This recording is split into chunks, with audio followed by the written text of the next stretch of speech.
టాలీవుడ్ అగ్ర కథానాయకుడు నందమూరి మూడో తరం హీరో అయినటువంటి జూనియర్ ఎన్టీఆర్ బర్త్డే నిన్న అంగరంగ వైభవంగా జరిగింది. మే 20న జూనియర్ ఎన్టీఆర్ బర్త్డే సందర్భంగా ఎన్టీఆర్ గారికి సంబంధించిన సినిమా అప్డేట్లు కానీ అదేవిధంగా సినిమాకు సంబంధించిన టీజర్ గ్లింప్స్ కానీ విడుదలై సోషల్ మీడియాలో విపరీతంగా ఆకట్టుకోవడం జరిగింది.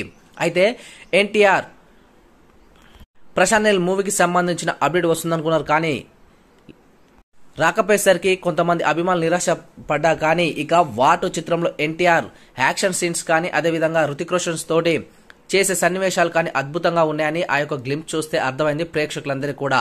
ఇక తారక్ గారి పుట్టినరోజు సందర్భంగా టాలీవుడ్ ఇండస్ట్రీతో పాటు చాలా మంది అభిమానులు అదేవిధంగా కొంతమంది ప్రముఖులు రాజకీయ నాయకులంతా కూడా ఎన్టీఆర్ గారికి పుట్టినరోజు శుభాకాంక్షలు తెలియజేయడం జరిగింది. అయితే అదేవిధంగా ఆంధ్రప్రదేశ్ డిప్యూటీ సీఎం కొణిదెల పవన్ కళ్యాణ్ సైతం కూడా జూనియర్ ఎన్టీఆర్ గారికి స్వయంగా ఇంటికి వెళ్లి మరి బర్త్డే విషెస్ తెలియజేశారంటూ సోషల్ మీడియా మాధ్యమాల్లో ఓ వార్త వైరల్ అవుతూ ఉంది. ఇక డిప్యూటీ సీఎం హోదాలో మొదటిసారి జూనియర్ ఎన్టీఆర్ గారి ఇంటికి వెళ్లడం మొదటిసారి కావడంతో అక్కడ ఉన్న అభిమానులు కానీ అదేవిధంగా అక్కడ ఉన్న వాతావరణం అంతా కూడా ఒక్కసారిగా హీట్ ఎక్కిపోయిందని చెప్పాలి. ఎందుకంటే పవన్ కళ్యాణ్ గారిని అదేవిధంగా జూనియర్ ఎన్టీఆర్ గారిని ఇలా చూడడం మొదటిసారి కావడంతో అభిమానులు పెద్ద సంఖ్యలో అక్కడికి తరలి రావడం జరిగింది జూనియర్ ఎన్టీఆర్ ఇంటికి. మరి అయితే ఈ నేపథ్యంలో బర్త్డే సందర్భంగా జూనియర్ ఎన్టీఆర్ గారికి ఇలాంటి పుట్టినరోజులు మరెన్నో జరుపుకోవాలని ఇక మరెన్నో మంచి అద్భుతమైన సినిమాలు తీసి ప్రేక్షకులందరినీ కూడా ఆదరించాలని అదేవిధంగా ప్రేక్షకుల మన్ననలు పొందాలని సందర్భంగా పవన్ కళ్యాణ్ గారు కోరడమే కాకుండా పవన్ కళ్యాణ్ గారికి ఒక సర్ప్రైజ్ విందు కూడా ఏర్పాటు చేయడం జరిగిందట